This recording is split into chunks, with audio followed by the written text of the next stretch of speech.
جو تقدیر میں ہے وہ مل کر رہے گا۔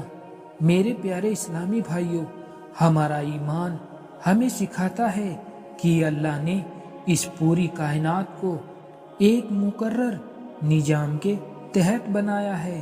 ہر انسان کے لیے اس کی روزی، عمر، خوشیاں اور پریشانیاں پہلے سے ہی لکھی جا چکی ہے۔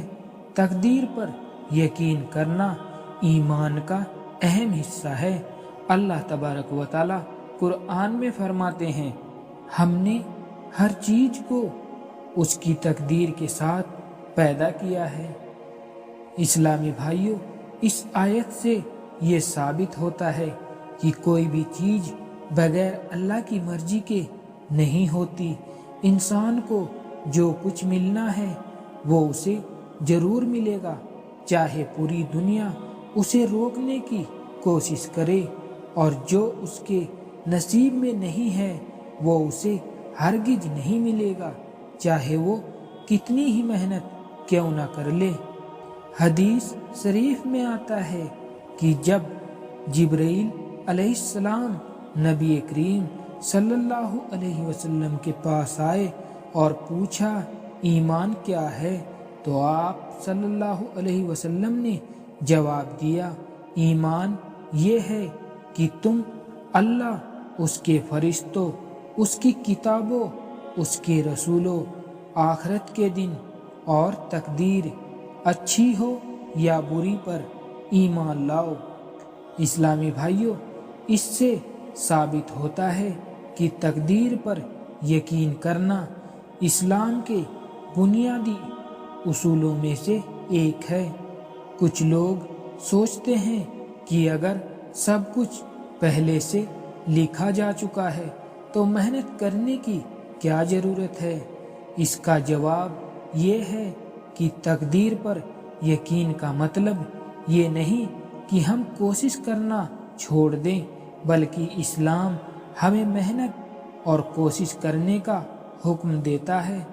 حدیث شریف میں آتا ہے، تم محنت کرو کیونکہ ہر انسان کو اس کی راہ پر چلنے کی توفیق دی جاتی ہے جو اس کی تقدیر میں لکھی گئی ہے۔ اسلامی بھائیوں، انسان کو چاہیے کہ وہ صحیح راستے کی پہچان کرے اور اللہ کی مرضی کے مطابق کوشش کرتا رہے۔ توکل یعنی اللہ پر بھروسہ کرنا تقدیر پر یقین کی علامت ہے۔ ایک صحابی نے نبی کریم صلی اللہ علیہ وسلم سے پوچھا، یا رسول اللہ، کیا میں اپنے اونٹ کو کھلا چھوڑ دوں اور اللہ پر بھروسہ کروں یا اسے باندھ دوں؟ آپ صلی اللہ علیہ وسلم نے فرمایا، اسے باندھو اور پھر اللہ پر بھروسہ کرو۔ اس حدیث سے پتہ چلتا ہے کہ انسان کو اپنی طرف سے پوری کوشش کرنی چاہیے اور نتیجہ اللہ پر چھوڑ دینا چاہیے۔ تقدیر کا یہ مطلب نہیں ہے کہ دعا کا کوئی اثر نہیں ہوتا، بلکہ حدیث میں آتا ہے، دعا تقدیر کو بدل سکتی ہے۔ یعنی اللہ نے تقدیر میں یہ بھی لکھ دیا ہے کہ اگر کوئی بندہ سچے دل سے دعا کرے گا تو اس کا حال بہتر کر دیا جائے گا۔ مومن کا یہ عمل ہوتا ہے کہ وہ تقدیر پر راضی رہتا ہے۔ اگر اسے بھلائی ملتی ہے تو شکر ادا کرتا ہے، اور اگر مصیبت آتی ہے تو صبر کرتا ہے۔ حدیث میں آتا ہے، مومن کا معاملہ عجیب ہے، اگر اسے خوشی ملتی ہے تو شکر ادا کرتا ہے، یہ اس کے لیے اچھا ہے، اور اگر اسے کوئی تکلیف پہنچتی ہے تو صبر کرتا ہے، یہ بھی اس کے لیے اچھا ہے۔ اسلامی بھائیوں، کچھ لوگ غلط کام کر کے کہتے ہیں کہ یہ ہماری تقدیر میں تھا۔ یہ غلط ہے، کیونکہ انسان کو اللہ نے صحیح غلط میں فرق کرنے کی صلاحیت دی ہے۔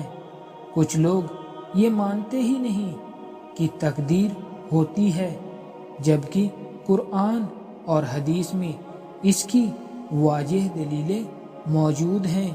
کچھ لوگ تقدیر کو لے کر مایوس ہو جاتے ہیں، جبکہ اللہ کی رحمت سے کبھی مایوس نہیں ہونا چاہیے۔